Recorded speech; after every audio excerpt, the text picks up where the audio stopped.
प्रिय मित्रों, नमो नमः। आज आप सभी को विष्णु क्लासेज में बहुत बहुत बहुत स्वागत है।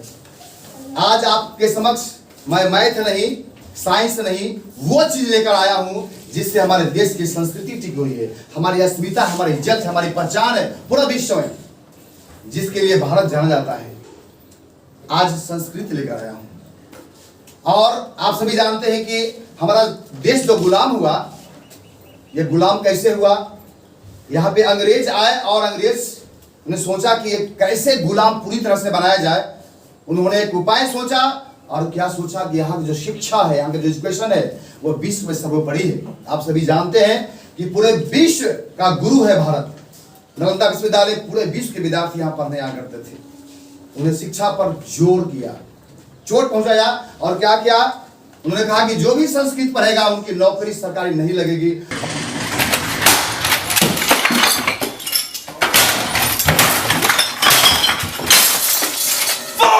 और संस्कृत विद्यालय को ध्वस्त किया और अंग्रेजी लाया।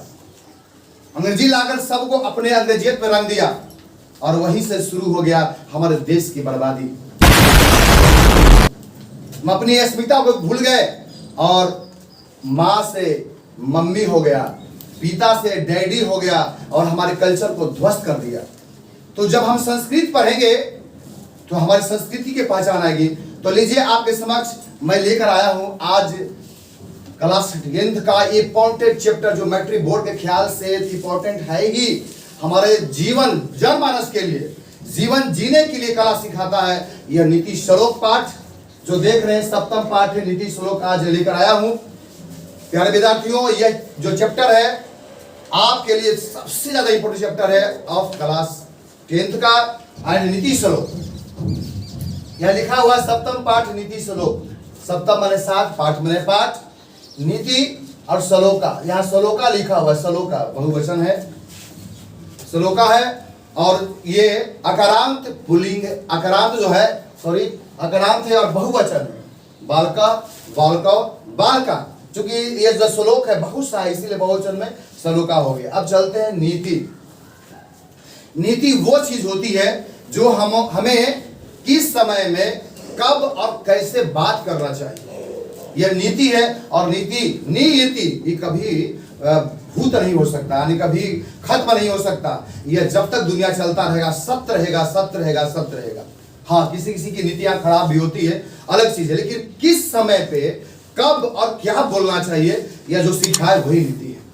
तो आए इस यह जो देख रहे हैं सामने लिखा हुआ है, यह उस समय की बात है जब हमारे आज से 5000 वर्ष पहले महाभारत युग चल रहा था। उस समय धृतराष्ट्र राजा थे और यह युद्ध चल रहा था दुर्योधन, कौरव और पांडव के बीच में। आप सभी जानते हैं इस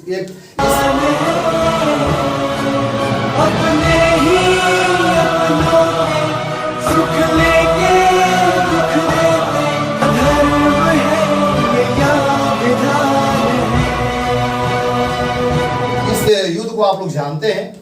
तो जब यह युद्ध चल रहा था तो उस समय धृतराष्ट्र जो आंख से अंधा थे और उसके यहाँ एक दासी का पुत्र था विदुर, बहुत विद्वान और नीतिज्ञ था, बहुत विद्वान। और इससे जब युद्ध चल रहा था तो धृतराष्ट्र मन व्याकुल था कि हमारा 100 पुत्र क्या होने वाला है। मन बेचैन था, परेशान था, क्योंकि अब कोई उपाय था नहीं। तो अपने मन के शांति के लिए, क्योंकि विदुर महान थे, मंत्री थे विदुर। तुम महात्मा हो, नीति ज्ञान में निपुण हो।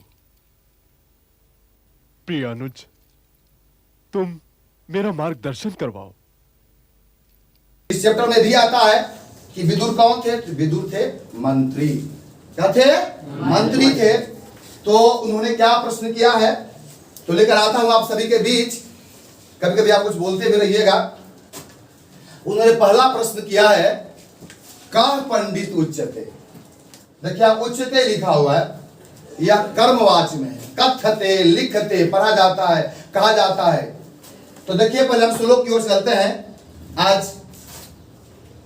तो यह संस्कृति सिखाएगा। कहा गया है कि जब बारिश ना हो, जब बारिश ना हो तो खेत फसल बर्बाद हो जाता है। जब बारिश ना हो तो फसल बर्बाद हो जाता है, और जब धर्म संस्कार नहीं हो तो नस्ल बर्बाद हो जाता है। आज हम सभी को धर्म शास्त्र सिखाने के लिए, धर्म पर चलने के लिए सिखाया है नीति। तो पंडित किसको कहते हैं? वो पंडित नहीं ना जो ब्राह्मण है, प्रणाम पंडित जी बोलते हैं। विदुर के शब्दों में, विदुर के विचार से पंडित कौन है? हु इज पंडित? तो कहते हैं यस कृतम नासित, यस कृतम, क्लोज चीज छूटा हुआ है सर। तो चलिए, यहां पे थोड़ा छूट गया था लिखने में। तो यस कृतम, यस कृतम न विगंति सुमुष्णम भैरत्या समृद्धवा वा समृद्धवा सा पंडित उच्यते। अर्थात पंडित किसको कहते हैं? विदुर के शब्दों में उन्होंने कहता है कि यस कृत्यम, यानी जिसके कर्मों को क्या न विघंति, शीत उष्णम, यहाँ पे शीत और उष्ण, उष्ण उष्ण होता है गर्मी, शीत उष्णम भयम रति। अच्छा चीज उन्होंने बताया क्या कि जिनके कर्मों को, कोई भी इंसान हो सकता है पंडित, यह नहीं कि जो ब्राह्मण घर में जन्म लिया वो पंडित है।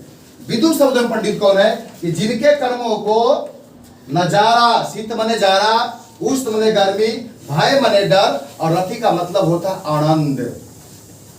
समृद्धि व समृद्धवा, अर्थात संपन्नता और विपन्नता, यानी अमीरी और गरीबी। ये 6 चीज ध्यान दीजिए, मैट्रिक बोर्ड ख्याल से बहुत इंपॉर्टेंट है। वह क्या?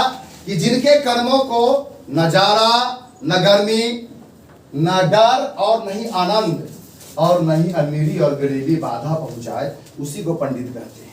पंडित वह नहीं जो ब्राह्मण घर में जन्म लिया। अर्थात अगर जारा भी है, गर्मी भी है, भय, उसको डर नहीं लगता, डर कुछ नहीं कर सकता, और आनंद भी अगर आता हो तो ऐसा नहीं कि पागल हो जाए, कोई बाधा नहीं पहुंचा सकता। और अमीरी और गरीबी,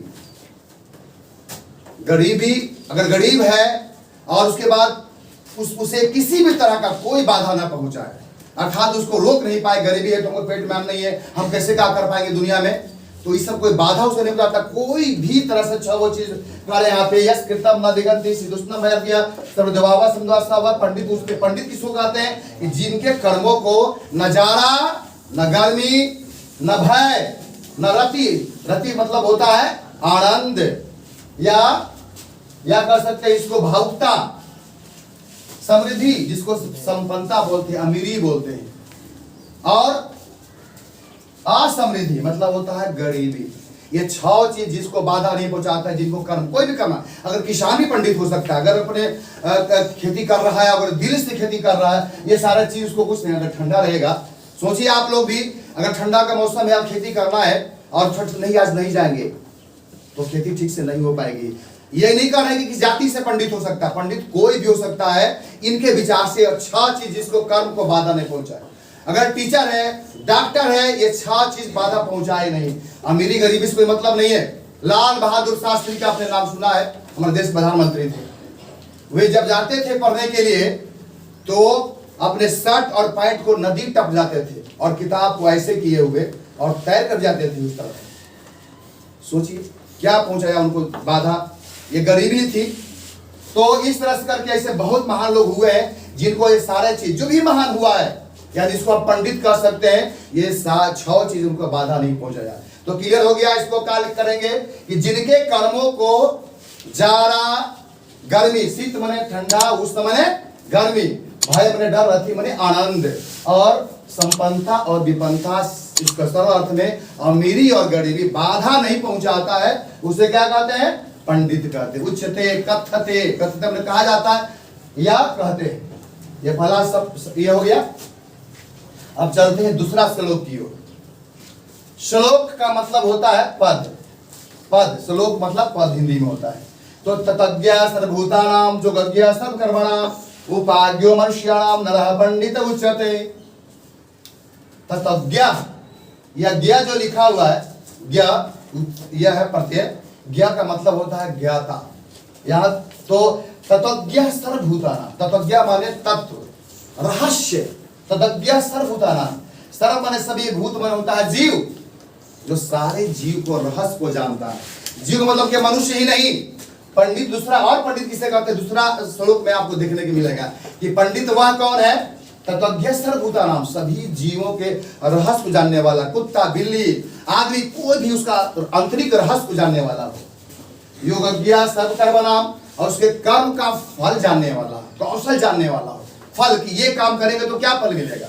आप जो पढ़ाई कर रहे हो बाबू, तो कहाँ आगे कर पाओगे दुनिया में, क्या तुम करोगे, इस कर्म का जो कर्म कर रहे हो इसका फल। हम लोग कर्म कर रहे हैं, जरूरी है कि आप पढ़ाई कर रहे हो तो पता को थोड़ी है कि हम टॉप कर जाएंगे या मैट्रिक फर्स्ट कर जाएंगे, उतना कंफर्म नहीं है आपको। लेकिन पंडित वह होता है जिसको कंफर्म है कि जो आप कर्म कर रहे हो उसको क्या होने वाला है। यानी तत्वज्ञ सर्वभूतानाम, सभी जीव के रहस्य को जानने वाला हो। योगज्ञ सर्वकर्मणाम, सभी के कर्मों का फल जानने वाला हो। और उपाज्ञो मनुष्याणाम, षष्ठी बहुवचन बालकानाम, है ना, बहुवचन है। तो उपाध्य मनुष्याणाम, और मनुष्यों को उपाय बतलाने वाला, ये काम करेंगे तो ये होगा, पक्का होगा। उपाध्य मनुष्याणाम नर, उस नर को, उस व्यक्ति को पंडित उच्चते, उच्चते माने कहते हैं। तुमने कहा पहला तो देख लिया कि सब बाधा नहीं पहुंचा है, क्या क्या। दूसरा कहा कि पंडित वह है जिनके, जो सभी जीवों के रहस्य को जानता है, और क्या, सभी के कर्मों का फल जानता है, कौशल जानता है। और उपायो मनुष्याणाम, और मनुष्य को उपाय बतलाने वाला हो कि ये काम करेंगे तो आपको ये फल मिलेगा। उपायो मनुष्याणाम, ऐसे नर को पंडित कहते हैं। कबीरदास के शब्दों में कहा पंडित का, कबीरदास ने कहा कि पोथी परी परी जगमुआ, पंडित भया न कोय, एक आखर प्रेम का, अढ़ाई अक्षर प्रेम का, सॉरी अढ़ाई अक्षर प्रेम का परे से पंडित हुए। उन्होंने कहा कि अढ़ाई अक्षर जो प्रेम है, यानी सबसे प्रेम करना, सात्विक प्रेम करना, वह उसको पंडित बोलते हैं, परे से पंडित हुए। लेकिन विदुर के शब्दों में उन्होंने कहा कि जो सभी जीवों के रहस्य को जानने वाला हो। इसको आपको कॉपी पर नहीं, यहाँ छापिए, यहाँ छापिए। तत्वज्ञ माने तत्व माने रहस्य, तत्वज्ञ सर्वभूतानाम, सभी जीव के रहस्य को जानने वाला, सभी के कर्म फल को जानने वाला, और मनुष्यों को उपाय बताने वाला नर, यानी मनुष्य को क्या कहते हैं, पंडित कहते हैं। ये दो श्लोक आप लोग हो गया। अब चलते हैं तीसरा श्लोक क्या कहता है, अनाहुता प्रविशति अपृष्टो बहुभाषते विश्वसिते विश्वसिति मूर्छेता नराधमा।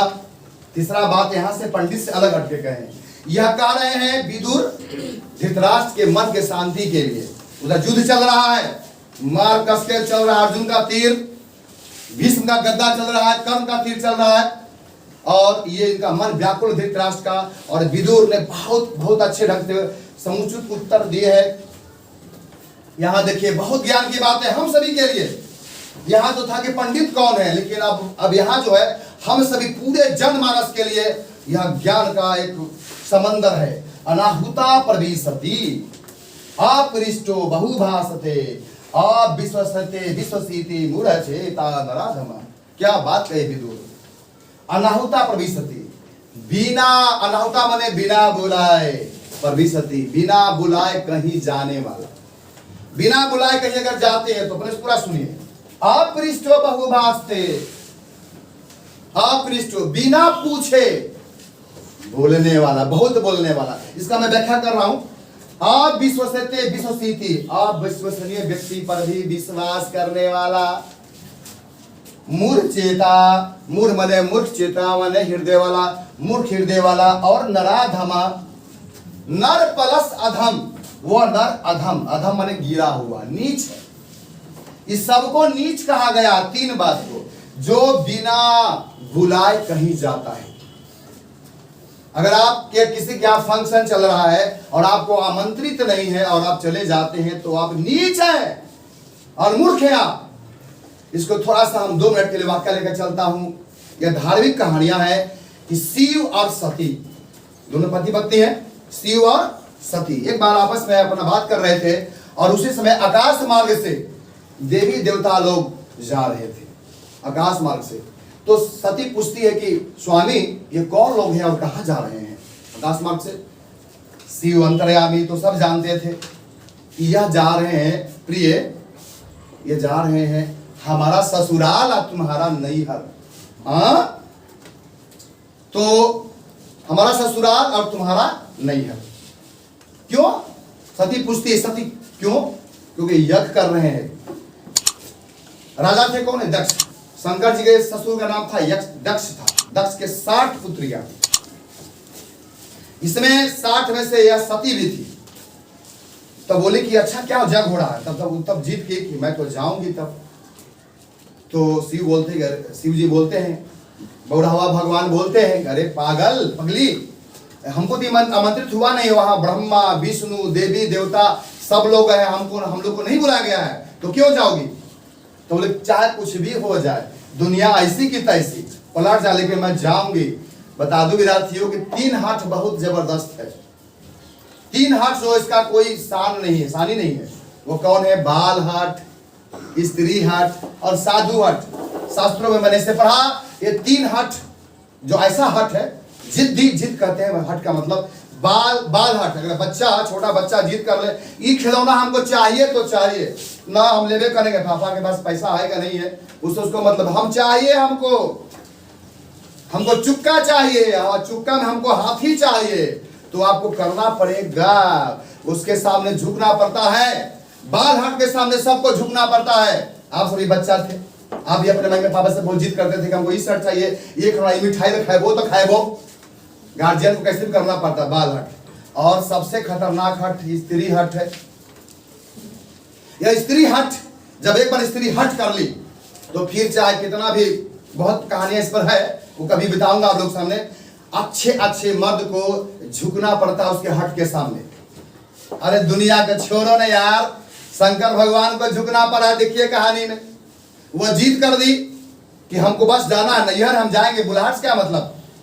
बोला कि देखो ऐसे जाना ठीक है, जाओ, लेकिन जब कार्यक्रम हो रहे, फंक्शन हो रहे हैं और सबको बुलाया गया, हम लोग आमंत्रित नहीं किया गया, इस परिस्थिति हमारी जिद चली जाएगी, मत जाओ।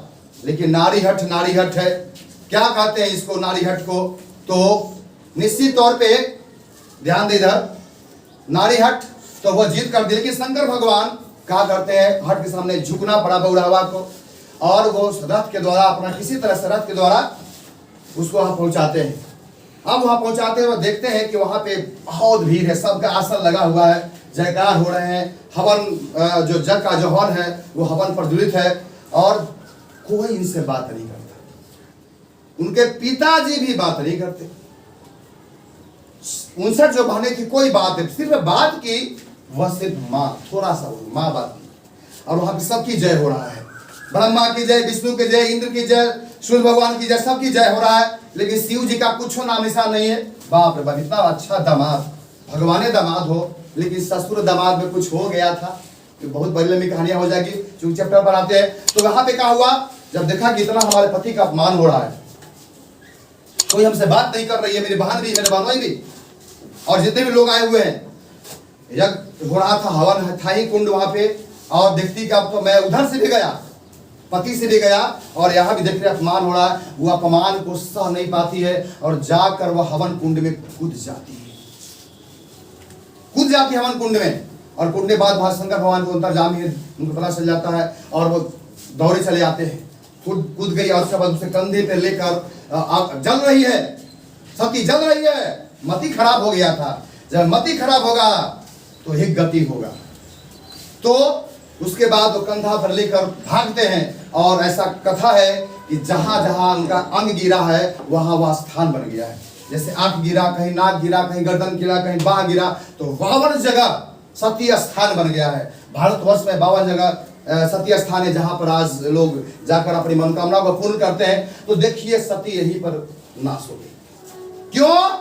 क्योंकि बिना बुलाए, बिना मंत्र ऐसे जाइए, दुख होता है, इसमें बुलाहट कोई जरूरत नहीं है। लेकिन कोई फंक्शन हो वहां बिना बुलाए नहीं जाना चाहिए। लेकिन शास्त्रों में एक दो बात कही भी है कि कहाँ बिना बुलाए फंक्शन भी हो तो जाना चाहिए। एक कहानी से मैं आप लोग को लिए चलता हूँ। वो थे रविन्द्रनाथ टैगोर, जानते हैं, प्रथम नोबेल पुरस्कार से पुरस्कृत भारतवर्ष का प्रथम रविन्द्रनाथ टैगोर। उनका शिष्य था, कलकत्ता का ही, बंगाल के रहने वाले थे, आप सभी जानते हैं। उन्होंने उनका अपने प्रिय शिष्य का थोड़ा सा एक फंक्शन करते हैं, एक कार्यक्रम करते हैं। तो कार्यक्रम करते हैं, तो रात में हुआ कार्यक्रम। आप लोग ध्यान दीजिए विद्यार्थी आप लोग हैं। तो सब लोग आ गया, सब लोग जा रहा है, पूरा हंसते खेलते जा रहा है, लेकिन जो प्रिय शिष्य था उसको कुछ बोल नहीं पाए थे कि तुमको आना भी है मेरा फंक्शन में या नहीं आना है। अब 9 बज गया, सोच रहा है कि खाली अब किसी को भेजेंगे हमारे गुरुदेव, हम किसी को भेजेंगे कि अरे उसको बुला कर ले आओ, लेकिन कुछ नहीं। 10 बज गया, फिर भी सोच रहे कि क्या हो गया है इस सबको। 3rd क्लास के जो स्टूडेंट थे क्या क्या जो मानते हैं हमको, दिल से इतना मानते हैं, हमको बुलाए नहीं। अब सब्र का बांध टूट रहा है विद्यार्थी को। सोचता कि अरे ये क्या हो रहा है, 10 बजे आपको नहीं बुला रहे हैं। अंतर की जो आवाज है, अंतरात्मा, उसकी आवाज आती है, अरे मूर्ख, वो तुम्हारा गुरु है, और गुरु से तुम ये खोज रहे हो कि हमको बुलाया जाए, आमंत्रित खोज रहे गुरु से, वो तुम्हारा गुरु है। तुम जा, पैर पर गिर, तूने बहुत गलती किया। और जाता वहां पे नंगे पांव दौड़ जाता है और पैर पे गिर जाता है, गुरुदेव माफ कीजिए, मुझे अहंकार आ गया था। बस यही तो चाहते थे कि मेरा जो शिष्य है वो रियल में संस्कारी है कि नहीं है, और उसे गले से लगा लेते हैं और शिक्षा देते हैं कि बेटा गुरु के घर में कैसा भी फंक्शन हो बिना बुलाए जाना चाहिए। कोई भी गलती नहीं है, कोई भी अनीति नहीं है, नीति परक बातें हैं। गुरु के घर जाना चाहिए। और किसके घर जाना चाहिए? शास्त्र में कहा है अगर प्रिय मित्र है तब। ये आजकल के सेल्फिश मित्र नहीं, खाना खिलावे वाला कुछ पल के लिए फ्रेंड, जो सच्चा मित्र है उसके आप फंक्शन हो रहा है, अगर आप आमंत्रित नहीं किया, आप सोचिएगा कि सबको बोला, उसको कार्ड दे रहा, उसको कार्ड दे रहा, हमको कार्ड नहीं दिया, हमको नहीं बुलाया। अगर सच्चा मित्र है तो आपको कार्ड की जरूरत नहीं, आपको जाना चाहिए।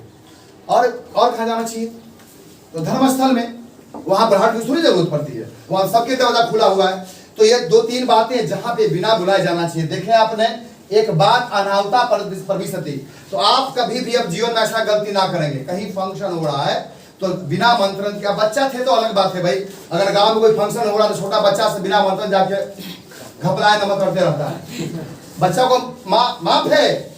लेकिन आप जब बड़े हो गए हैं और आप यहाँ आमंत्रित नहीं है तो नहीं जाना चाहिए। आजकल फंक्शन चला हुआ आ रहा है कि हमारा अगर इनवाइट हुआ है तो 4 को 5 को लेकर चले जा रहे हैं, ये भी गलत है बात है सर। चल रहा फैशन, हमारा दोस्त हम है तो 4-5-6 को लेकर चला जा रहा है, अगर एक पूरी भी घट जाएगा तो सारे लोग हंस देते हैं। इस बात को सोच समझ के आप कदम उठाएंगे। चलिए, अपृष्टो बहुभाषते। अब 2 आदमी बात कर रहा है और जाकर वहां पे आप कुछ बोलते हैं। 2 आदमी बात कर रहा है, जाकर आप कुछ बोलते हैं, बिना पूछे बोलने वाला। क्या एक उस पर बनाया हूं कि जूता के नीचे वाले भाग को सोल कहते हैं। जूता के नीचे वाले भाग को सोल कहते हैं, और बिना पूछे जो बोलता उसे बकलोल कहते हैं।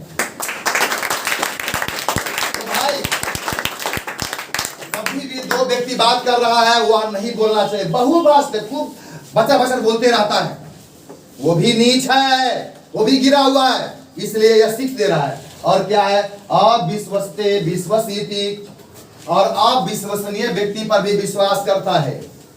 जैसे आप जान रहे हैं कि ये चोर है, आप उससे दोस्ती कर लीजिएगा, ये विश्वास के काबिल नहीं है, उस पर विश्वास कर, उसकी क्या गलती आपकी है तो विश्वास पर। आप लोग देख रहे हैं आजकल चला हुआ रहा है, मैं देखा हूं, सुना हूं कि आप आजकल ब्राह्मण के भेष में, पंडित के भेष में आता है और कौन लोग ठगी जाती स्त्रियां, उसको हाथ देखिएगा, बोलेगा हाथ देखिए बाबा तुम्हारा, तो 5-6 बात कॉमन जो है ना वही बोलता है सब।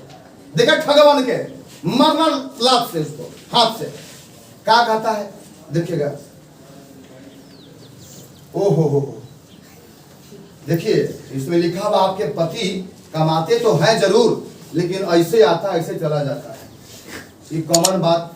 दूसरा बोलेगा कि आपके हाथ में जस नहीं लिखा हुआ है, आप किसी का भलाई करते हैं ना, आपका नाम नहीं लेता है। ये 2-3-4 बातें ऐसे बोलेगा। और स्त्रियां क्या होती है भाई?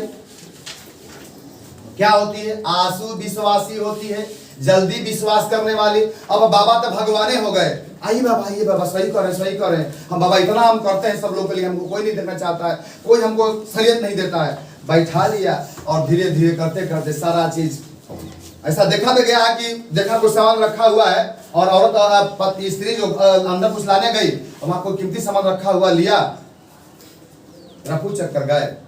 इसलिए इन ठगों से बचिए, अविश्वसनीय व्यक्ति पर कभी विश्वास मत कीजिए।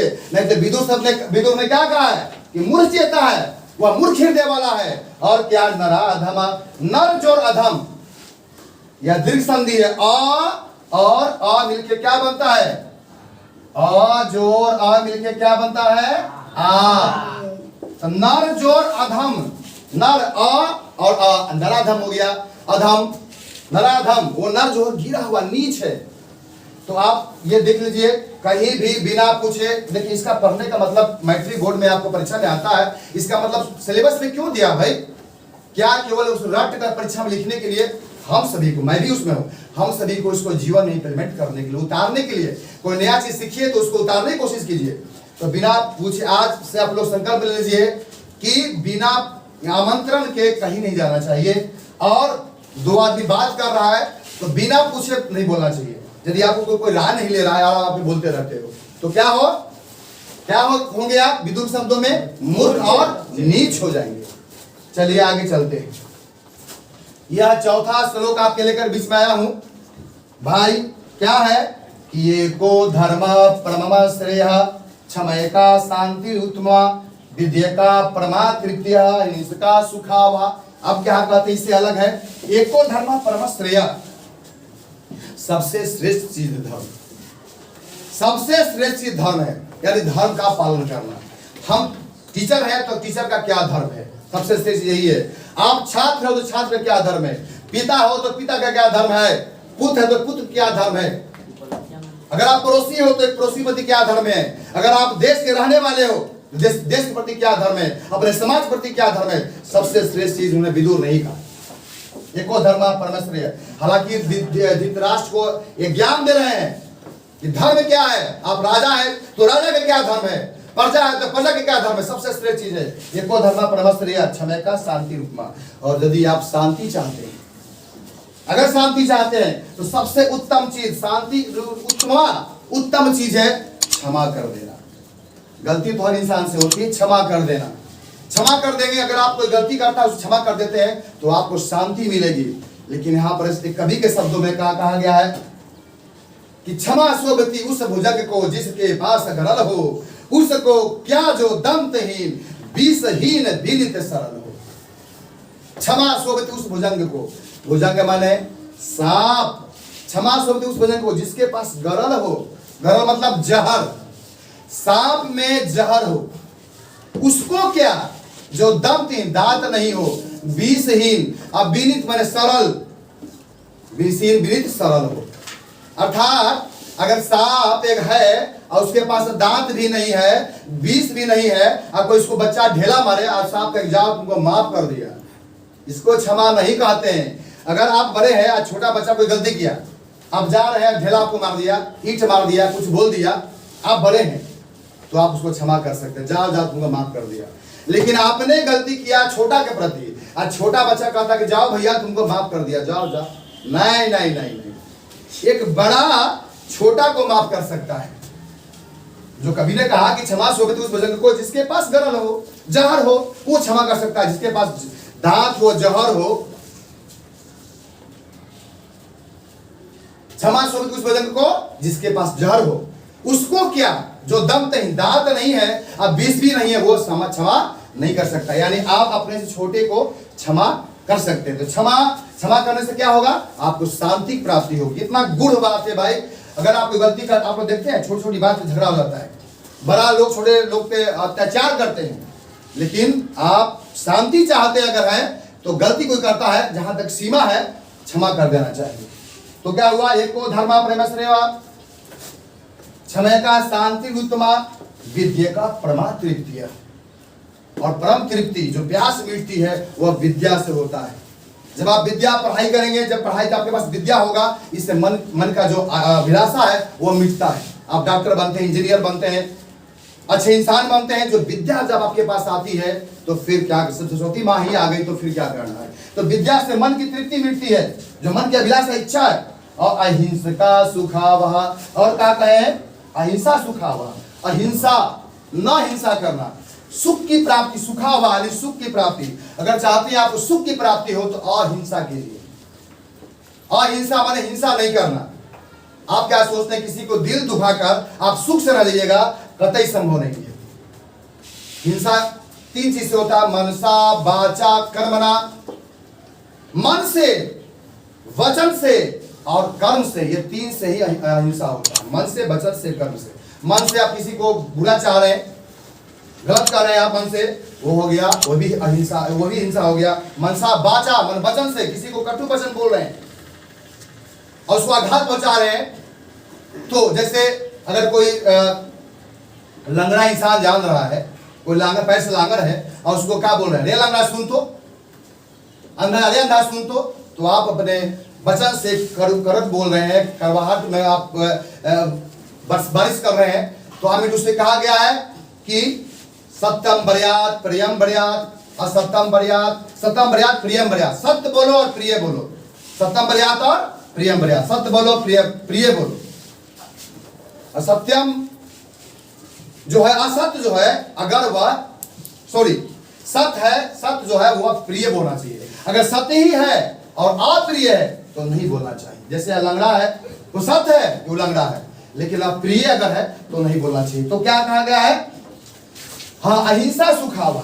सुख की प्राप्ति अगर करना चाहते हैं तो क्या करें, अहिंसा करें, हिंसा ना करें।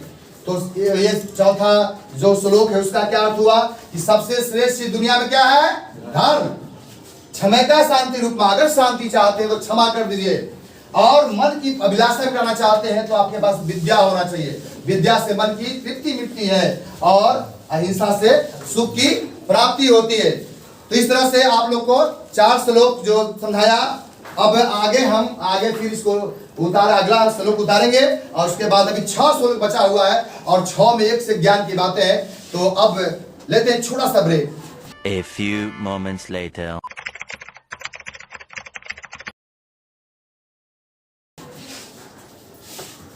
तो अभी आपने 4 श्लोक का व्याख्या सुना, अर्थ सुना। अब देखिए 5वां इस प्रकार है, यह खासकर लिखा है कि त्रिविधम नरकस्वेदम द्वारम नास्मत्मनः कामा क्रोधस्तथा लोभस्ता समेत त्रयम त्यज्येत्। इन्होंने कहा है, बहुत ही ज्ञान की बात है। त्रिविधम नरकस्वेदम, नरक के 3 द्वार हैं। नरक, स्वर्ग और नरक। नरक जहां कष्ट ही कष्ट है, स्वर्ग जहां आनंद ही आनंद है। नरक के 3 द्वार उन्होंने कहा। कितने द्वार, नक्षवेदम द्वारम नाशपत्मनः, आत्मा को, आपको नाश कर देता है, नाश कर देता है। 3 गो द्वार।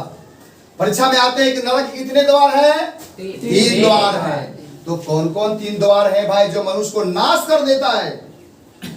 विदुर के शब्दों में त्रिविधम नरकस्वेदम द्वारम नाश आत्मनः, आत्मा को नष्ट कर देता, नाश कर देता है। आत्मा माने आपको, आत्मा को नष्ट नहीं कर सकता। आत्मा अजर अमर अविनाशी है, आपको नष्ट कर देता है। वह क्या है, कामः क्रोधस्तथा लोभस्तमेत त्रयम त्यज्येत्। काम, क्रोध और लोभ, ये 3 नरक के द्वार हैं। काम, क्रोध और लोभ। अब बात आती है भाई कि काम किसको कहते हैं। काम का ऐसे सरलार्थ होता है कार्य करना। कोई काम कर रहे हैं, खेती कर रहे हैं, टीचिंग कर रहे हैं, बिजनेस भी कर रहे हैं, उस सरल, तो वहां ये काम नहीं है। एक वर्ड का कई मीनिंग्स होते हैं। यहां पे काम का मतलब होता है कामना, कामना भी होता है, और काम का मतलब मन में गलत विचार आना। कोई स्त्री जा रही है, कोई लड़की जा रही है, उसके मन में अगर गलत विचार आ गया, यह काम है। बुरा विचार आना, यह काम है। तो काम अब ऐसा आपको होता है तो आप निश्चित तौर पे क्या हो जाएंगे, आपकी बर्बादी सुनिश्चित है। काम देख ले, हम यार दुनिया कोई भी देख लीजिए, बड़े बड़े ऋषि मुनि जिनको काम अंतःकरण में आया वो बर्बाद है। आप सभी जानते, कहने की जरूरत नहीं है। वो कोई भी करेगा तो, कोई भी किसी के मन में गलत विचार कभी भी आ सकता है, आता हो अगर, तो आपकी बर्बादी सुनिश्चित है। कामा, क्रोध अग्नि से तेज है, क्रोध अग्नि से तेज है, अग्नि से भी तेज है क्रोध। और क्रोध के बस में दुनिया में देख रहे हैं, यह क्या हुआ था, जो महाभारत चल रहा है भाई, महाभारत, वह क्रोध का नतीजा है। और क्या नतीजा है देखें, वो दुर्योधन जा रहा था, इंद्रप्रस्थ ऐसा बना हुआ था कि जहां पानी है वहां सूखा हुआ, और जहां सूखा हुआ वहां पानी दिखाई पड़ता था। तो जब जा रहा था तो द्रौपदी ऊपर झरोखा पर चढ़ी हुई थी, और वहां पे ऐसा लग रहा था, ऐसा आभास हो रहा था दुर्योधन को कि वहां पानी है। तो उस समय आज की तरह जीन्स और पैंट नहीं चलता था, धोती। वो देखा कि देखो यहाँ पानी है तो धोती को उठा लेता है सूखा हुआ, लेकिन ऐसा बना हुआ था, साइंस था वहां पे, उठा लेता है। ऊपर झरोखा पर द्रौपदी खड़ी थी, क्या बोलती है कि अंधरा का बेटा अंधरा ही होता है, अंधा का बेटा अंधा ही होता है। देखिए मैं कहा था सत्यम बर्यात प्रियम बर्यात, सत्यम बर्यात अप्रियम ना बर्यात। सत्य है और प्रिय है तो बोलना चाहिए, अगर सत्य है और वो अप्रिय है तो नहीं बोलना चाहिए। ये सत्य था कि अंधा का अंधा है, वो पिताजी अंधा थे, लेकिन जरूरी नहीं कि अंधा का बेटा अंधा होगा। ये बड़ी अच्छी बात कही आप। ये बात तो बोल दिया। अब यहीं पे कहा गया, दुर्योधन को आ गया क्रोध।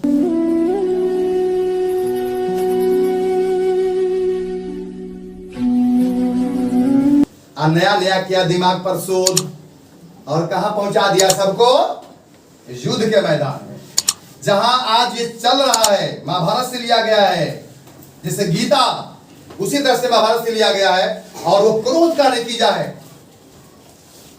जल से पतला कौन है, कौन भूमि से भारी, कौन अगन से तेज है, कौन कलंक से काली। जल से पतला ज्ञान है, पाप भूमि से भारी, क्रोध अगन से तेज है, कलंक का जल से काली। क्रोध जो है अग्नि से भी तेज है। क्रोध के बस में दुनिया क्या से क्या हो जाता है। कुछ पल के लिए क्रोध आता है, लेकिन कहा कि छोटा बम बड़ा धमाका। छोटा सा आता है क्रोध, आता है कुछ पल के लिए आता है, अगर उसमें हम बर्दाश्त कर लिए तो बच सकते हैं। तो नाश करने का सबसे पहला उन्होंने बताया कि काम है, अर्थात किसी के स्त्रियों के प्रति गलत विचार आना, स्त्री को पुरुष प्रति गलत विचार आना, ये काम हो गया। क्रोधस्तथा और तथा और क्या, लोभस्त, उसमें से तस्मात् एतत् त्रयम्। तो ये जो काम, क्रोध और लोभ। लोभ देखिए, आप किसी दोस्त के यहाँ गए, कोई सामान रखा हुआ है, उधर गया रख लिए।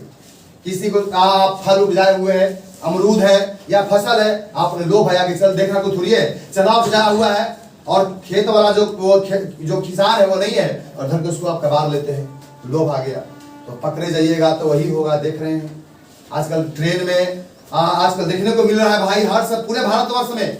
मैं आपको एक ज्ञान दे रहा हूं कि आजकल मोबाइल का जमाना है, और खिड़की के पास मोबाइल से बात करते ना जी, कितने लाखों लाखों मोबाइल चोरी हो गए, स्नैचिंग कर लिया, छीन लिया। क्या उसके पास से लोभ है, अरे इतना अच्छा मोबाइल है, धरो, छीन लेता है। तो क्या करेगा आपको, क्या करेगा, काम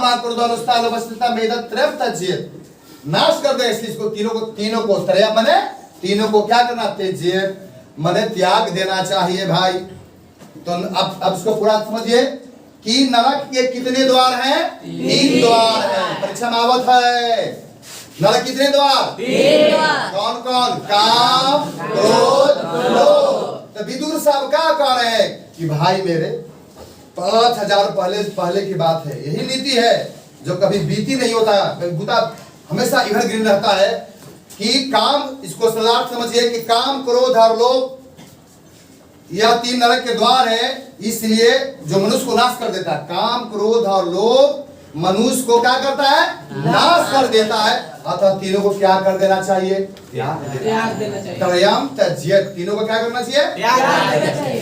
तो इस पर हम सभी को गौर फरमाना है। आगे चलते हैं, बड़ा ज्ञान की बातें हैं हम सभी के लिए। आगे षड दोषा पुरुषेण्य हतव्या भूति में निद्रा तंद्रा भयं क्रोध आलस्य में दीर्घ सूत्रता। वाह क्या बात है, हम सभी के लिए, बच्चा से लेकर बूढ़ा तक के लिए कहता है षड दोषा। षड बने 6, षड बने 6, दोषा पुरुषेण हतव्या, हतव्या माने छोड़ देना चाहिए, पुरुषे माने पुरुष को, भूति माने होता है स्वर्ग चाहने वाले को। अगर धरती पर संसार में चाहते कि स्वर्ग आ जाए, स्वर्ग धन दौलत संपत्ति आए, नौकरी प्राप्त करना चाहते हैं, स्वर्ग प्राप्त करना चाहते हैं, तो विदुर साहब ने आप लोग सूत्र दिया, फार्मूला दिया है। जैसे फार्मूला गणित में पढ़ते हैं, उसी तरह से इस धरती पे ईश्वर चाहने वाले को 6 दोष होते हैं, वो 6 दोष को त्याग देना चाहिए। वो कौन कौन 6 दोष परीक्षा में आवत है? मैं बहुत very very important for your matric board examination, no doubt करते हैं आपको। देखिए कहते हैं कि 6 दोष आप उसे ना हतव्या मैंने छोड़ देना चाहिए। बुद्धि माने स्वर्ण जी और इच्छा करने वाले को निद्रा, निद्रा माने नींद आना। पढ़ाई आपको करना है, खूब सो रहे हैं तो क्या आपको मिलेगा स्वर्ग? नाम होगा। खेती कर रहे हैं, आपके खेती पानी की जरूरत है, आप सोए हुए निद्रा मार रहे हैं। धर्ज के वो सीमा होते हैं, एक्सेस एवरीथिंग इज बैड। तो निद्रा इसको त्यागना पड़ेगा, एक लिमिट से सोइए। तंद्रा, इस तंद्रा के चलते कितना कंदरा में समा गया। तंद्रा का मतलब होता है ऊंघना। देखिए भाई, बहुत से आपको पेपर में देखने को मिलता होगा कि शादी ब्याह हो रहा है, ड्राइवर का कई दिन से जगा हुआ है, उसको क्या आएगा? ऊँघेगा। स्टीयरिंग पकड़ ले है, जा रहा 100 की स्पीड में, मार दिया धक्का, काम हो गया पक्का, पंक्चर हो गया चक्का, जीवन का खत्म। ट्रेन से मैं देखा हूँ, नेवड़ा में बहुत बार देखा स्टेशन पे बड़ा घर है भाई, नेवड़ा स्टेशन है। लोग आते हैं मुंबई से, दिल्ली से, ऊँघार रहते हैं, लगते हैं कि चलो थोड़ा सा हवा खा ले, और आते हैं तो ठंडी ठंडी हवा उनको छूती है तो तंद्रा आता है, ऊँघना आता है। ऐसे किए, और जो ट्रेन से बगल में रहता है खंभा, उसे टकराए और हमेशा हमेशा दुनिया से चलेगा। इसलिए तंद्रा, आपका क्लास में पढ़ाई हो रहा है और डोजिंग कर रहे हैं, तंद्रा कर रहे हैं, तो भाई नहीं होने वाला। इसलिए जगिए। तो निद्रा और तंद्रा, ध्यान दीजिए इधर। भयम, डर गया सो मर गया। भय, कोई भी काम करे, दुकानें आप खोल रहे हैं, चलेगा कि नहीं चलेगा, पढ़ाई कर रहे हैं, कहानी पास करेंगे कि नहीं पास करेंगे, डर आ गया। तो आप जानते हैं आप लोग, डर के आगे हित है, यही में सबका हित है। तो डर नहीं, काम करो एकदम निडर होकर, समझ गए? तो उन्हें सिखा रहा कि अगर ईश्वर चाहते हो, पैसा चाहते हो, धन संपत्ति चाहते हो, क्या सोचते हो आप लोग? भारतवर्ष का सबसे अमीर आदमी मुकेश अंबानी, क्या सोचते हैं आप लोग? वो क्या करता है? निद्रा मारता है, तंद्रा मारता है, तंद्रा में रहते हैं। डर है, अगर काम निर्भय को कोई किया जाए तो सफल होता है, और डर के काम कीजिएगा तो अगर गाड़ी चला रहे हैं, गाड़ी अब चला रहे हैं, बाप इतना भीड़ का धक्का लग जाएगा तो लग जाएगा पास। अगर दुकान चला रहे हैं, चलेगा कि नहीं चलेगा? जहां भय आया गए काम से। इसलिए तीन बात हो गया, निद्रा, तंद्रा, भय। आपको क्रोध तो जान ही रहे भाई, पढ़े ऊपर क्रोध भी आपको स्वर्ग नहीं रहने देगा। इस बार विशेष कर चुका हो। आलस्यम महारिपु, आलस महान दुश्मन है, शत्रु है, बैरी है।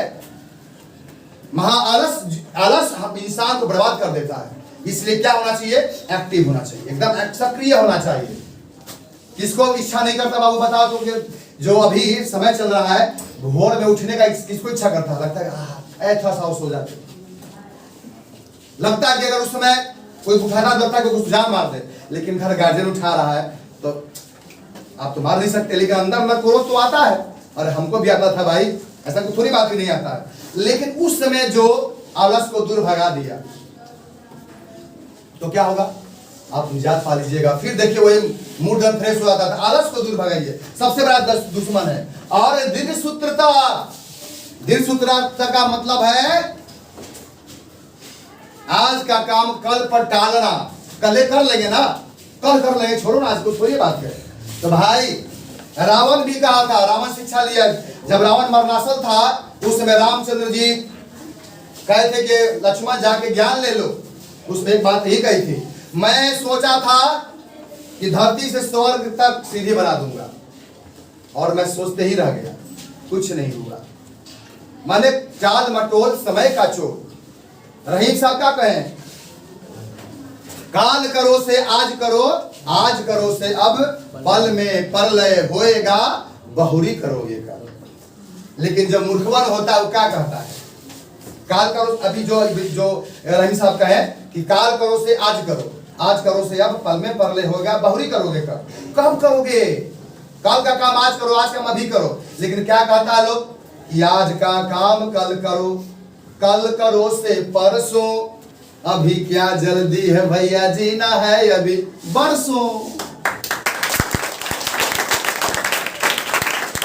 कौन कहता है जिनको बर्बाद होना है, आज का काम कल करो, कल का काम परसों, अभी क्या जल्दी है, जीना अभी बरसों। तो वही रावण की तरह गति हो जाएगा। इसलिए कहा गया है कि शुभ काम जल्दी कर लो। हाँ, देरी को में करना है, शुभ काम जल्दी। और कोई काम अगर आपके मन विचार गलत चल रहा है, उसको जितना टालो, ये सही बात है। तो देखिए, अगर आप हम सभी चाहते हैं कि स्वभावशाली बने, तो 6 दोष मनुष्य में होता है, मुक्ता उसको त्याग देना चाहिए। निद्रा, समय से नींद लेना बहुत जरूरी है।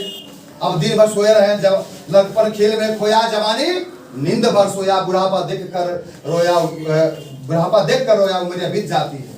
सजाने झूठ मत बोलो, खुदा के पास जाना है, न हाथी है न घोड़ा है, वहां पैदल ही जाना है।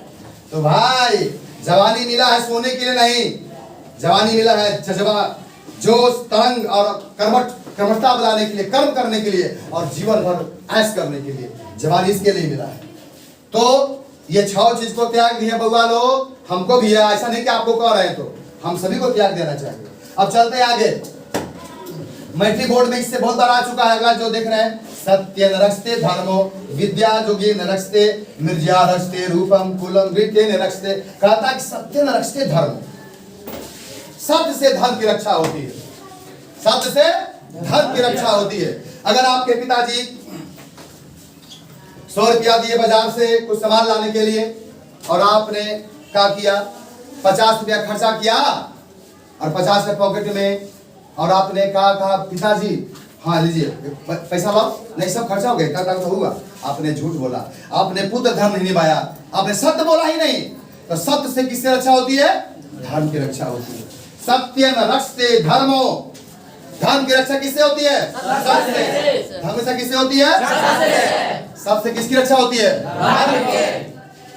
विद्या जोगेन रक्षते, विद्या जोगेन रचते। और आप जो पढ़ाई करें, विद्या जोगेन का मतलब अभ्यास, practice makes a man perfect. और आप कोई भी काम कर रहे हैं, बार बार अभ्यास कीजिएगा, तो उससे क्या रक्षा होगा, विद्या का। अभी आपको हम बता रहा हूं, इसका आप अभ्यास नहीं करेंगे तो समाप्त हो जाएगा। पिछले बार आपके सामने थ्योरम सिद्ध किया पाइथागोरस, और उसको अभ्यास नहीं करेंगे तो गए काम से। आप गाड़ी चलाते रहते हैं और आप 1 साल छोड़ दीजिए गाड़ी चलाना, तो वो बैलेंस आपको नहीं मिला, क्योंकि आपने अभ्यास छोड़ दिया है। इससे विद्या की रक्षा किससे होती है, अभ्यास करने से। प्रैक्टिस कीजिए तो आपको एकदम करेंट रहेगा। मिर्जिया रक्षते रूपम, और रूप की रक्षा किससे होती है, मिर्जिया माने उपटन लगाने से, हल्दी कुमकुम स्नो पाउडर लगाइएगा, नहाइएगा स्वच्छता से, कैसे होगा, रूप की रक्षा होती है। मिर्जिया माने जो हल्दी कुमकुम आदि लगाते हैं, या साबुन से आप लोग नहा के चिकना एकदम पूरा दिखाते रहते हैं, अदीबा आईना में घुसते रहते हैं। तो अगर आप केवल ऐसे रोज नहाए पानी से, तो धीरे धीरे क्या होगा, आपकी जो रूप की लावणता है समाप्त हो जाएगी। क्योंकि आपके चल रहे हैं तो धूल कर चेहरे पर बैठ रहा है सर, खाली चूहा स्नान कर लिए। वो सब कब होता है बाबू, ठंडा के दिनों में। कौन स्नान, चूहा स्नान। ऐसे हाली से पाइप के लोटा मार कर ली, दे पूछ ली, तो आपके चेहरे पर लावणता नहीं आएगी। इसलिए अगर रूप की रक्षा करना चाहते हैं तो आप दही लगाइए, दही हल्दी। आप देखते हैं शादी ब्याह होता है, चाहे हिंदू मुसलमान, सबको क्या लगता है, हल्दी। आज जनकपुर में मारावा हो सुहावा न लगे, जनकपुर मरवा है, हल्दी लग रही है, हल्दी। तो आपका भी शादी होगा तो आप लोग भी हल्दी लगाया जाएगा, ताकि आप दुल्हा बनकर जाएं तो आपके चेहरे का नूर, जो चमक है, जो आभा है, लोगों को दिखाई दे। यानी रूप रक्षा किससे होती है, कम 2 पॉइंट। तो मिर्जिया रक्षते रूपम, रूप की रक्षा मिर्जिया से उत्तम से होती है। और कुलम वृत्तेन रक्षते, कुल का मतलब खानदान होता है। वृत्तेन रक्षते, अच्छा आपकी वृत्ति से। अगर आप शराब पीने वाले हैं तो लोग कह देता है कि फला खानदान का है।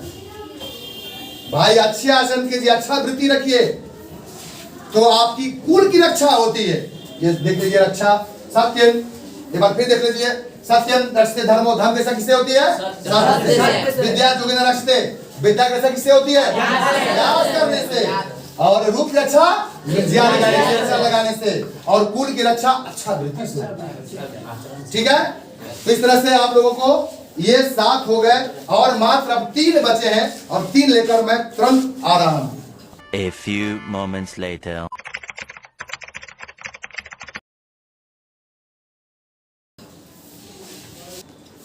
तो लीजिए, आप सब समझ लेकर आप 7 पार कर गए, अब 3 बचे हैं। कहा गया है अंत भला तो सब भला। तो आगे जो श्लोक लेकर विदुर साहब कहते हैं भाई कि क्या कहते हैं, पहले सुन पढ़ लिया जाए कि सुलभा पुरुषा राजन, राजना नहीं, राजन हलंत है, राजन, राजना नहीं, सुलभा पुरुषा राजन सततम प्रिय वादिनः अप्रियस्स तु पथस्य वक्ता श्रोता च दुर्लभा। सुलभा पुरुषा राजन, सुलभा पुरुषा राजन, यथार्थ यह विदुर साहब राजा धृतराष्ट्र कहते हैं कि हे राजन, क्या कहते हैं, सलाह समझिए पहले, भावार्थ समझाएंगे। हे राजन, सुलभा, सुलभ मने है आसानी से मिलने वाला, आसानी से हर जगह मिलने वाला, उसको कहते हैं सुलभ।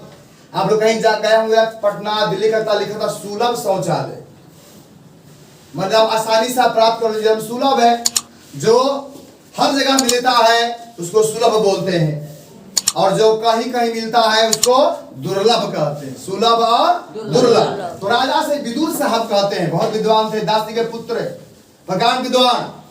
सुलभा पुरुषा राजन, हे राजन, कैसा सुलभ है, कैसा पुरुष सुलभ है, हर जगह मिल जाते हैं। कैसा पुरुष मिल जाते हैं, सततम प्रिय वादिनः, सब जगह प्रिय बोलने वाले व्यक्ति मिल जाते हैं, प्रिय बोलने वाले सब जगह मिल जाते हैं। आप कोई भी गलती कर रहे हो, आपको प्रेम से बोलेगा हाँ ठीक है ठीक है, रोकेगा नहीं, टोकेगा नहीं। अभी पूरा व्याख्या समझ में आएगा आपको कि सुलभा पुरुषा राजना सत्तम प्रियवादन, प्रिय बोलने वाला, आपके मीठी मीठी बात बोलने वाला, आप पे, आप कोई भी काम कर रहे हो तो मीठा मीठा बात बोलने वाला तो हर जगह मिल जाते हैं। लेकिन कैसा पुरुष, अप्रियस्य तु पथस्य, अप्रिय ही सही, बोलने में थोड़ा कटु है, अप्रिय लगता हो, अप्रिय तु पथस्य, पथस्य में रास्ता दिखलाने वाला, अप्रिय पथस्य वक्ता श्रोता च दुर्लभा। इस संसार में दुर्लभ है क्या, बोलने वाला और सुनने वाला। अगर कोई आपको गलती काम कर रहे हो, आपको डांटने वाला नहीं मिल पाएगा, क्यों, तो डांटेगा तो आप पे उलझ जाएगा, आप पे उलझ जाएगा। इसलिए लोग नहीं बोल पाते, आंख से देखते रहते हैं लेकिन कुछ नहीं बोल पाते। आप लोग देखे होंगे कि यहाँ पे टीचर लोग भी आजकल प्रोफेशनल हो चुके हैं। क्या स्टूडेंट गलती कर रहा है तो बोलते नहीं है, उससे उसको क्या मतलब, उसको पैसे से मतलब है। आप आए क्लास में हल्ला कर रहे हैं, उससे कोई मतलब नहीं, तो क्या होता है, डांटेंगे तो भाग जाएगा। मेरे ध्यान दीजिए, कितना गुड़ बात बता रहे हैं कि हे राजन, प्रिय बोलने वाले तो हर जगह मिल जाते हैं, लेकिन अप्रिय थोड़ा सा कटु लगेगा, थोड़ा सा कटु जरूर लगेगा। अप्रिय तु पथस्य वक्ता श्रोता च दुर्लभा। वक्ता मने बोलने वाला, श्रोता मने सुनने वाला, दोनों दुर्लभ है। वक्ता भी नहीं बोल पा रहा है, श्रोता भी सुन नहीं पाता, क्या सुनना चाहता है कि सब कोई हमरा से प्रिय ही बोले। आपको बता दूं कि भारतवर्ष के पूर्व राष्ट्रपति और महान वैज्ञानिक कौन, एपीजे अब्दुल कलाम साहब, जब 5वें वर्ग में पढ़ा करते थे तो अपने एक साथी के साथ अपने क्लास से निकल रहे थे और कांधा पे हाथ रख के निकल रहे थे। प्रिंसिपल ने उसे देख लिया और देखने के बाद उसे प्रिंसिपल अपना ऑफिस में बुलाता है और मार बेत को उसको क्या करते हैं, अंधाधुंध मारते हैं, बहुत मार पड़ती है। इसको अंग्रेजी बोलते हैं ब्लैक एंड व्हाइट, चमड़ी उधर कर मारना। दोनों जाता है घर, मछुआरा का बेटा एपीजे अब्दुल कलाम साहब, माँ बहुत ही अच्छी सुशील थी, समझती थी शिक्षा क्या है, what is the importance of education, समझती थी। बुखार लग गया, पूरा चमड़ी उधर गया, कहा कि नहीं बेटे, टीचर ने सही किया, तुमने क्यों अनुशासन भंग किया। तो आई मीन टू से जो एक और साथी था, एक और साथी, वह, आप लोग शांत रहे प्लीज, शांति बना रखें, कौन धरना कर रहा है। तो वो क्या किया, उनकी माँ कहे कि जाना होगा स्कूल, जो गांव मछुआरा साथी था वो स्कूल छोड़ दिया, वो स्कूल को छोड़ देता, लेकिन जाते हैं। और टीचर बोला था कि तुमने अनुशासन भंग किया है। तो देखिए ऐसा टीचर कहां से मिलने वाला है। तो टीचर डरता है स्टूडेंट से, कैसे, जैसे कुत्ता से बिलाई, कुत्ता से बिलाई डरता है। तो भाई मेरे, आपको मैं ये कह रहा हूं कि किधर गया, अप्रिय सब तू पथस्य वक्ता श्रोता से दुर्लभ।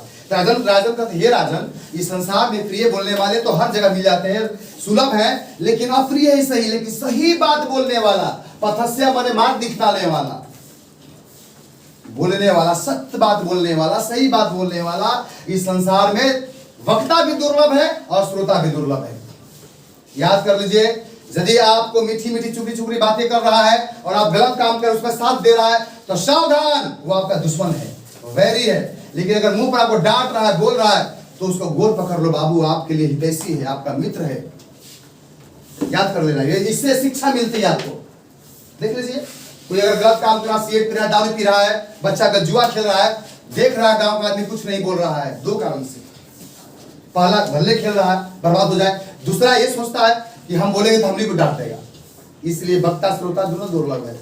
इससे हमको यह शिक्षा लेना है कि हमको कोई अगर डांट रहा है, फटकार रहा है, तो निश्चित तौर पे उसमें कहीं न कहीं हमारा हित छिपा हुआ है। और हम सभी चीजों का कर्तव्य है कि अगर स्टूडेंट गलती कर रहा है तो उसको डांटे, ये सोचिए भाग जाके तो भाग जाओ, लेकिन जैसे भी है प्रेम से, डांट से, फटकार से, सबसे हथकंडा अपना के उसको सही रास्ते पे लाना है। विद्यार्थी दो चीज से पढ़ता है, एक शौक से और दूसरा खौफ से। शायद शौक से पढ़ेगा तो दी बेस्ट, और नहीं तो खौफ से पढ़ता, खौफ भी दिखाना है, तो बच्चा करेगा हम ना पढ़ेंगे, नहीं उसको दिखाइए, क्योंकि उसको ज्ञान ही नहीं कि व्हाट इज एजुकेशन, शिक्षा क्या है। तो ये राजन हम लोग को, राजा को समझा रहे हैं, लेकिन हम जनमानस को दे रहे हैं नीति। आगे चलते हैं, आगे है, कहते हैं पूजनीया महाभागा पुनश्चा गृद्धीत्या स्त्रियो स्त्रीतो घ्यस्तोक्ता अस्तमाते दक्ष्या विशेषता। ये लंबा शब्द है, अक्षर जो लिख रहे पूरा एक में तूर्त बताऊंगा कि पूजनीया महाभागा, स्त्रियों के बारे में कहा था कि स्त्रियां क्या है, तो कहता है पूजनीया है, पूजने जोग है। जो स्त्रियां हैं वो क्या है, पूजने जोग है, माँ है, बहन है, सबको पूजने जोग है। पूजनीया है, महाभागा है, भागशालिनी है, घर नहीं है तो घर गाजत है, कहा गया है। पूजनीया, पूजनीया है, पूजने जोग स्त्रियां। हमारे देश में स्त्रियों को माँ कहते हैं, बहन कहते हैं, पूजते हैं, आदर्श देते हैं, लेडीज फर्स्ट देखा गया है, आदर देते हैं, सत्कार करते हैं। दुनिया महाभागा पुण्याश्च, पुण्य दानी है, पुण्य देने वाली है। आपने सुना होगा कि हर सफल जो इंसान है उसके पीछे कहीं ना कहीं स्त्री का हाथ है। आपने तुलसीदास का नाम सुने होंगे, तुलसीदास, उनकी पत्नी फटकार लगाई, वो पत्नी के प्रेम में चलकर वो भादो के महीना में कहा जाता है कि भादो महीना है और अंधेरी रात है, और वो जाते ससुरा इतना प्रेम में बस में जाते हैं स्त्री के पास, और वहां पे जो नदी है, नदी में लाश दहाते रहता, उसी पर चढ़ जाते हैं नाव समझ के। इतना वियोग है, पागल है, एकदम दीवाना है, कुछ नहीं बुझा रहा है। क्यों कहा गया है लस्ट इज ब्लाइंड, ब्लाइंड होता है। लोग कहते हैं प्यार अंधा होता है, नहीं नहीं नहीं नहीं, प्यार अंधा नहीं होता है यार, लस्ट अंधा होता है, प्यार तो आंख खोला होता है। तो लस्ट के में चले गए हैं, वहां पे कहता है कि जब पहुंचते ससुराली, वहां पहुंचने में देखते हैं कि एक रस्सी है, लेकिन रस्सी नहीं था, वो रस्सी देख समझ वो सांप लटका हुआ था। संयोग है, सांप लटक जाता ऊपर चढ़ के, दीवाना पता नहीं चलता है। देखते ना, जब दीवाना बनाता है तो माँ बाप दुनिया जहां कोई कुछ भी कर दे, कुछ सोचता होता नहीं है कि दिन है कि रात की क्या है। वो सांप उस समझ के ऊपर चल जाते हैं, रात के अंधेरी रात में जाते हैं। उनकी पत्नी बोलती कि अरे आप इस रात को, इस भादो के महीना में इतनी अंधेरी रात, झमाझम बारिश क्यों आए हैं? बोलता कि प्रिय आप नहीं चलते आए हैं। तो ओहो समझ गए, बहुत स्त्री बहुत थी।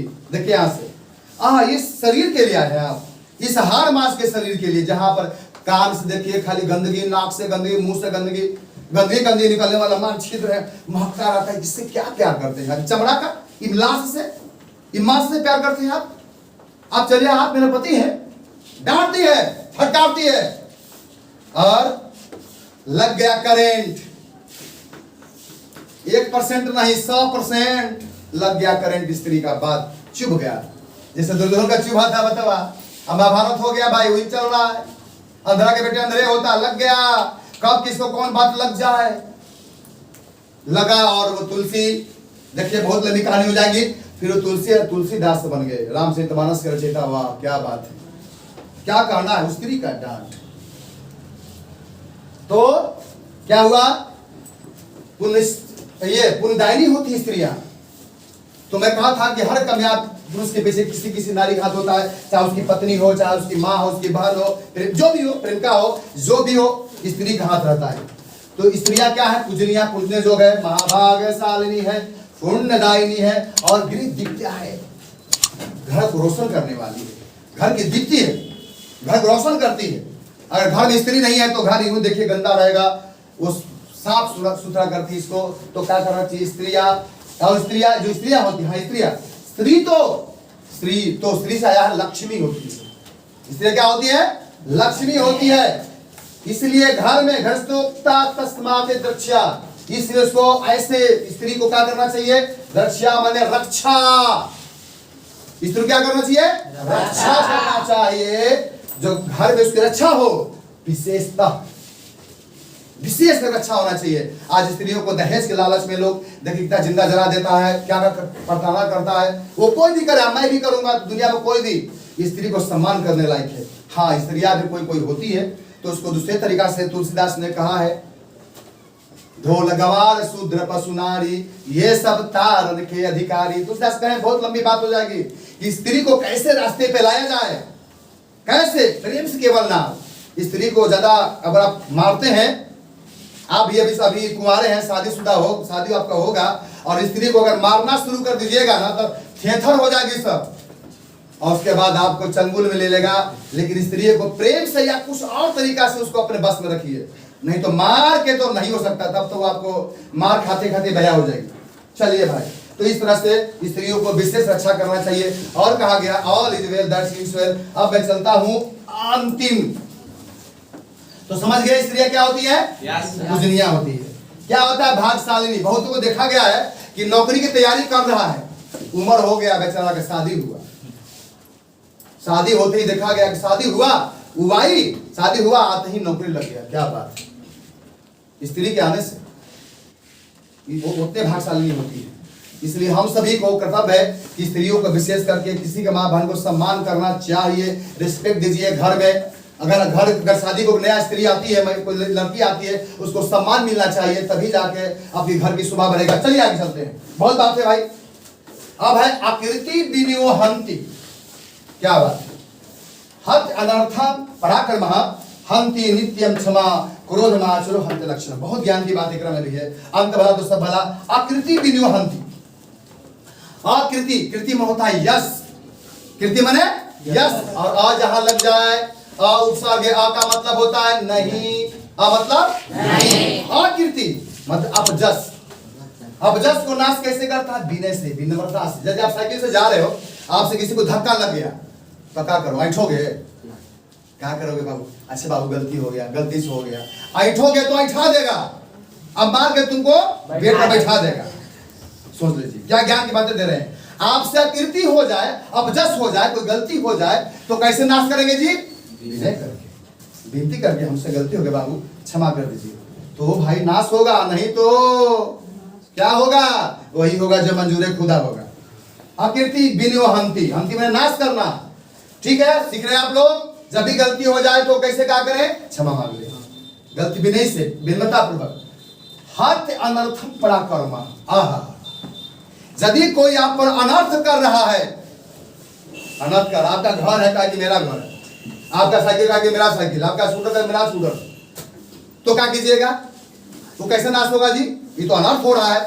तो किसी कवि ने कहा है, क्या कहा है कवि ने, कवि शब्दों में कवि ने कहा है, अन्याय सहकर चुप रहना यह महा दुष्कर्म है। सुन लीजिए, अन्याय सहकर चुप रहना यह महा दुष्कर्म है, न्यार्थ अपने बंधु के भी दंड देना धर्म है। तो क्या उन्होंने कहा, क्या अभी जो कहा पद जो बोला कि अन्याय सहकर चुप रहना। अगर आप कोई आपका अन्याय कर रहा है, आपका स्कूटर, आपका घड़ी है, कोई भी सामान आपके उसको ये कर रहा है, अन्याय कर रहा है और अब चुपचाप, हाँ भाई चल तोरे साइकिल है, आपका साइकिल को आएगा, साइकिल मेरा ले जाओ, ले जाओ तोरे, कहते कि मेरा घर हट, हाँ भाई तोरे घर है, ऐसा करना पड़ेगा। अन्याय से अगर चुप रहना यह महादुष्कर्म है, यह दुष्ट कर्म है। अब वो क्या करना पड़ेगा? न्यायार्थ अपने बंधु का भी अगर न्याय करने में आपका भाई भी है तो दंड देना धर्म है, या धर्म सिखाता है या नीति सिखाता है। आपका भाई गलती किया तो उसको भी दंड दीजिए। अन्याय से अगर चुप रहना यह महादुष्कर्म है, अन्याय अपने बंधु के भी दंड देना धर्म है। इन्होंने कहा रहा है हत्या अनर्थम पराक्रम, अन्याय का आपको क्या करना पड़ेगा? पराक्रम करना पड़ेगा। आपने देखा हमारा देश गुलाम था, क्या किया? पराक्रम किया। भगत सिंह आदि जितने लोग थे लड़े कटे मरे, कहते कि हाँ बाबू तोरे देश से बाबू, तब तो राज करते रहता ना सर। ठीक है, हमारा देश में दो दल बटा हुआ था, एक गरम दल और एक नरम दल। महात्मा गांधी नरम दल के थे, भगत सिंह क्या थे? गरम दल। भगत सिंह, सुभाष चंद्र बोस क्या थे? गरम दल के थे। पराक्रम करना पड़ेगा, जहां अनर्थ हो रहा पराक्रम कीजिए। अगर चूहा इसे घुस जाइएगा तो सब छीन लेगा, इसे पराक्रम करना चाहिए। समझ गए? तो यह हुआ अकीर्ति विनियो हंति हत्य अनर्थम पराक्रम हंति नित्यम क्षमा क्रोधा। अब देखिए कहता है हत्यम नित्यम क्षमा क्रोध, और क्रोध का नाश कैसे होगा सर? क्षमा करने से। यदि आपको क्रोध आ रहा है तो जा भाई छोड़ दिए तो क्या हो जाएगा? क्रोध का नाश हो जाएगा। आपसे कोई गलती कर रहा है, छोटा बच्चा गलती किया, उसको क्षमा कर दिएगा तो क्रोध क्या हो जाएगा? नाश हो जाएगा। नहीं तो क्रोध से क्रोध बढ़ेगा भाई। तो कहते हैं कि अगर यदि आप क्रोध को नाश करना चाहते हैं तो क्या करना है? आप क्षमा कर जाओ, तुम्हें बड़ा हो गया, माफ कर दिए जाओ, तो क्या हो जाएगा? क्रोध क्या हो जाएगा? शांत हो जाएगा। नहीं तो क्रोध की अग्नि जब भड़कती रहेगी तो क्या होगा? विस्फोट होगा। लेकिन अगर पराक्रम करना होगा, अगर अन्याय हो रहा है तो वहां क्रोध नहीं कीजिए। क्रोध कहीं जायज भी है, क्रोध जायज भी है, लेकिन समय और परिस्थिति को देखते हुए क्रोध करना चाहिए। क्रोध जो नहीं करता गधा है, और जो क्रोध के काबू में कर ले सूरवीर है, लेकिन समय के अनुसार बाबू। अब आगे है क्रोध क्रोधम आचरो हत्य लक्षणम, अनाचरो। यह है जो है यहां लिखा हुआ, यह जो आचरण है आपका खराब आचरण जो है वह दूर कैसे होगा? अच्छे आचरण से। आपके मन में कुविचार है तो कैसे दूर होगा? अच्छे विचार आने से। अच्छा विचार आएगा तो खराब विचार शांत हो जाएगा। तो इस तरह से आपने देखा क्रियो विनिहंति, क्या देखा आपने? किसका किसका कौन नाश करता है? तो अभ्यस्त का नाश कौन करता है? विनम्रता, विनय से। और पराक्रम और जो अनर्थ हो रहा है उसको कैसे नाश होगा? पराक्रम करने से। और क्रोध कैसे नाश होगा? क्षमा से नाश होता है। और बुरे जो आचरण है, बुरे व्यवहार है, वो अच्छे आचरण करने से नाश होते हैं। तो इस तरह से आपको 10 जो श्लोक है, यह श्लोक जो है पद है, वो हमारे लिए जीवन पर्यंत अनुकरणीय है, हम सभी के लिए। ये केवल विद्यार्थी के लिए नहीं, आप इसको निश्चित तौर पे पूरा अच्छे ढंग से वीडियो को सुनिए। थोड़ा लंबा बना दिया हूं क्योंकि आपको 1-2 मिनट 10 मिनट से काम नहीं होने वाला, व्याख्या करना पड़ता है। संस्कृत व्याख्या का चीज है, जब तक व्याख्या नहीं करेंगे, केवल सलाह बता देंगे तो इस पर घुसेगा नहीं। तो प्रिय विद्यार्थी, उम्मीद है कि आप लोगों को यह समझ में आ गया होगा। अगर फिर भी इसको आप वीडियो को यूं करके चला के देखते रहिएगा तो आपके दिल में बैठ जाएगा। तो कैसा लगा यह संस्कृत का महा एपिसोड? और निश्चित तौर पे आप लाइक इसको करेंगे और सब्सक्राइब अगर नहीं कर पाए तो करेंगे, क्योंकि और हिंदी में भी आपको दरोगा की परीक्षा में, आप सुन रहे हैं दरोगा की परीक्षा में, एसएस की परीक्षा में जो हिंदी व्याकरण में संधि समास से बातें रहती है उसको मैं डालूंगा, हर विषयों से डालूंगा। और निश्चित तौर पे अब मैं लेना चाहता हूँ आपसे विदा। जय भारत मां, जय भारत।